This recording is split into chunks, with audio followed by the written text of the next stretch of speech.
So before I begin, if you do not believe because I did a presentation and not a research project, you may come find me and we may have a civil discussion about whether or not I put in effort. And otherwise, I am going to be using profane words, but not to be a rebel. It's very relevant to what I'm going to be saying, so be forgiveful and laugh. Be forgiving. Yes, that's the word. See, this is what being nervous does to you. And laugh at the jokes, and it shall be hopefully good. Here goes. So we've screwed enough times to receive advice from people, whether we like it or not. So rather asking you the rhetorical question of what advice you've been given that has helped you and changed your life, I'll tell you the advice I've been given that has changed my life and has inspired me somewhat to give this presentation. Now the advice I was given is, 1830-14, was to get your shit together. Now, going back to the German roots of things, I literally go back to its denotative meaning of coming from the word diarrhea. Get your shit together. Nobody got time to see your poop or your pee on the floor. Now, as you know, I did a survey and I asked, one of the first questions was, what is the most important invention that has ever been created? And the top three answers, 20% out of 102 students that responded was the internet. No, sorry, that was the wheel. And 19% said the internet. Yeah, so wheel, internet, and then the 13% that tied for third was the other group. So things like the mind was said to be an invention, Twitter, @FakeShiv,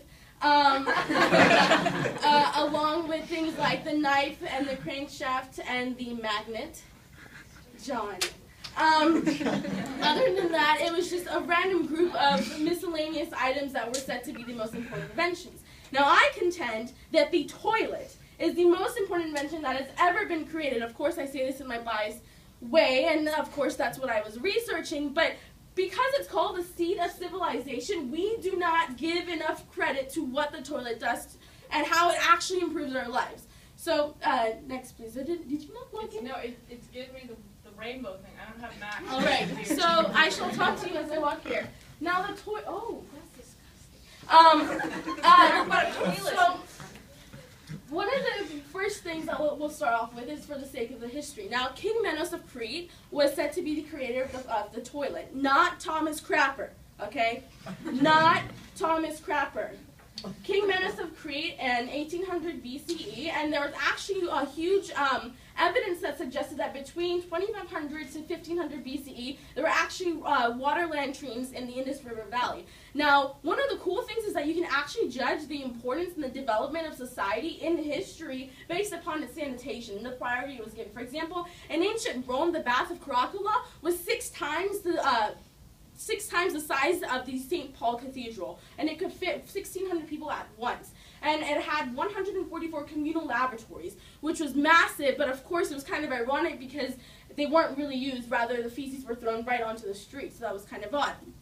Other ways than that, some of the people that are given credit to are Sir John Harrington in 1596, the godson of Queen Elizabeth I, wrote The Metamorphoses of the Ajax, where he wrote about this huge, new, highly technical water closet. And the queen did install it, but it took 200 years for a guy named Alexander Cummings to insert like an S-tube that would keep the odor away. And then he patented in 1775 a hinged valve. And then Joseph Brahma in 1778 patented an even better version of the hinged valve. And then Thomas Crapper came along and put in the automatic shut-off valve into many of these royal laboratories. He was appointed by King Edward VII. Now, one of the cool things you want to know is that his last name, Crapper, is not actually the basis for the euphemistic word, if that's the correct way to say, for the word crap. The word crap actually came into the Oxford English Dictionary in 1846, 15 years earlier than when Thomas Crapper actually launched his company in 1861. So there's no real connection between crapper and the word crap within modern society. So one of the cool things was that a lot of the development in sanitation didn't really hit off until the 1870s, especially in terms of America. Like the flushing toilet didn't really take precedence until the 1870s. And then in the 20th century, a huge amount of development used to take place. The water tank was placed right on top of the toilet instead of above. There was different types of valves. Now there's forms of different, I guess that's not working at all, is it? There's forms of different toilets, such as the siphon jet, and now there's other forms such as the incendiary toilet and other such things. And one of the cool things about our government, go U.S. government, right, was that in 1994 they employed the Energy Saving Act, which required that the toilet only flush 1.6 gallons, which is half of what it was doing earlier. And then in 2007, the Environmental Protection Agency launched a program called WaterSense, and it kind of required to change the way we allowed our toilets to function, which of course meant that we would have to conserve water, which was wonderful, right? Go green. So when we come to the present matter, I want to ask you, like open discussion somewhat, do you guys know what the flying toilet is? Sounds really gross. Flying toilet. Alright, when I thought of this, I thought it was some cool, high, like, technical gear that's going to be, like, the future of, like, the toilets, right? Wonderful. But actually, in developing countries, the flying toilet is referred to as people not having access to sanitation means, defecate within plastic bags, tie a knot, and basically throw it as far away from them as possible. Which means there's a lot of crap everywhere.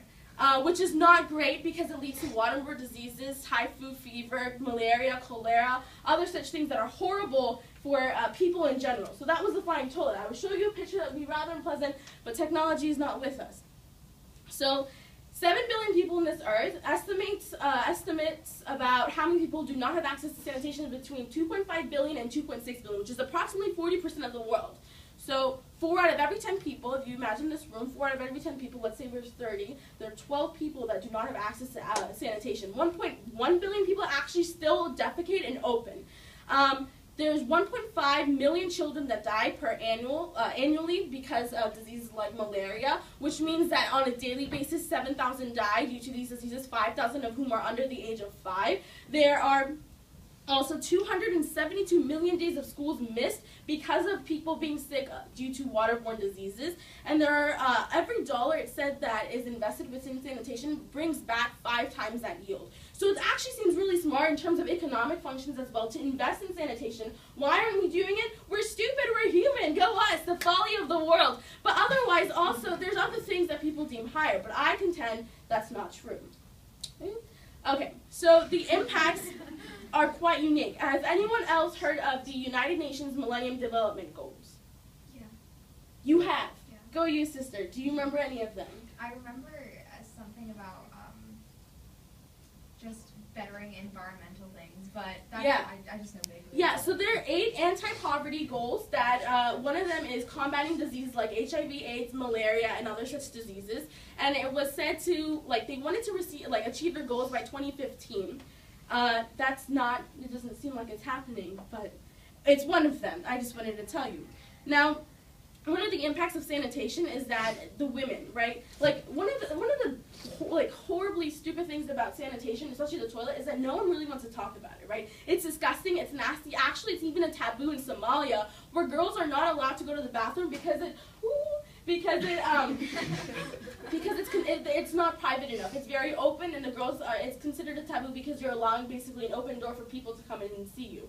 So it's one of the reasons why girls don't go to school at all, because they have to hold it in, which means they might as well not go to school at all. Oh, I shall be coming. And also, the other thing is, like, when it comes to girls especially, we have to take into account their menstruation cycles, which means that women on average menstruate for 3,000 days in their lifetime, which means that we have to employ technology and techniques that account for that. But no one really wants to talk about it. It gets uncomfortable. I feel your faces getting tense right now. It's nasty. No one wants to talk about shit. And it's absolutely correct, and I don't blame you. But that's the problem. We won't get anywhere if we're not talking. So I shall try to fix this as we wait. Oh, yeah. What's a Google Doodle? I don't know. Oh. Some strong female figure. My apologies, guys. Oh, you're still recording. Oh, my. All right. Does Dorothy Irene height?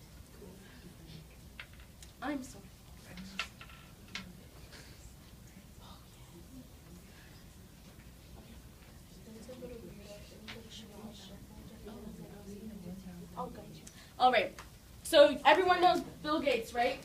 Our hometown Bill Gates, Microsoft. Yes? Yes? Nod your heads in approval. Yes. Okay. So Bill Gates and his wife did a really cool thing a few years back called reinventing the toilet. If I can get this up, I'll show you the video. But what they did was they basically challenged people, and more aimed towards college students, to basically reinvent the toilet, not using an extensive infrastructure of sewage, and using as little water as possible, if at all, none.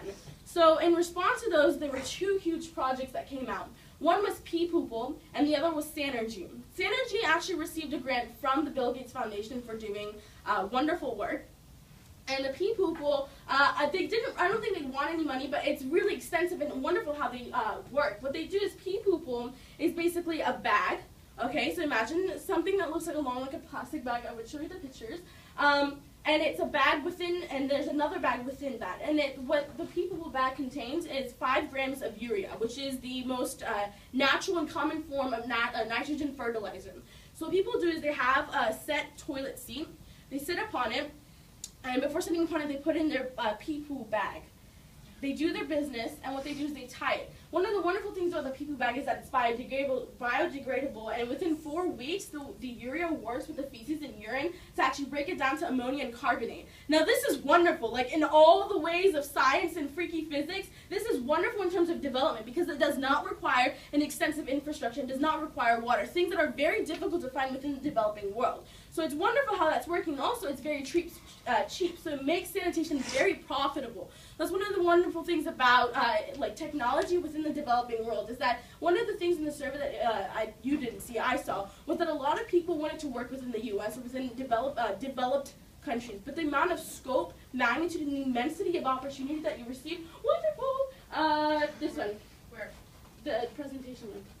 The orange one. The orange one. The second one. Yeah. All right. I don't know what I was saying. Developed countries, yes, Pee Poople. And one of their 4 aims is to work within the urban slums, the school systems, to go to emergency release areas and refugee camps. Now, has anyone heard of Kibera?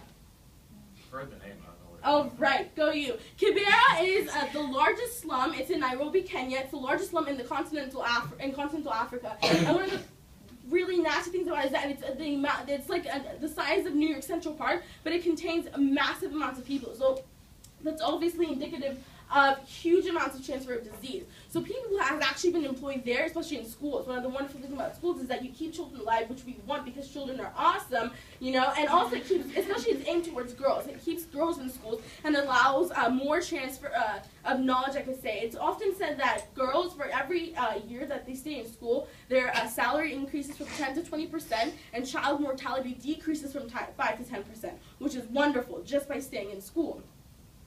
Some people of you are not listening. That's very hurtful. Now, Sanergy is one of the cool things is where it also makes sanitation and taking a shit really profitable. What you do is that the network that you work with is, for example, if Hannah is there in Kibera, I go to her and I approach her. She says, obviously, yes to my brilliance, and I allow her to have a fresh toilet life. What we do is, if I'm part of Sanergy, we employ people to go in there at very cost-efficient prices and build in a toilet. Now, one of the cool things is that these smart people from MIT, what they did was they separated the part where you would actually take a dump and where you're actually urinating, which means that it'd be much easier to separate it during fuel conversion. So when that happens, when she gets her fresh toilet life installed, people come into her, pay a very minimal price, 1 shilling, for example, to go in and use the toilet. Now, she's profiting, and what happens is on a daily basis, people go in and actually take the human feces and convert it and take it back to a conversion center where they then process it and convert it into fertilizer. Now, it's often used and given to farmers, and sometimes it's actually sent into the inner cities.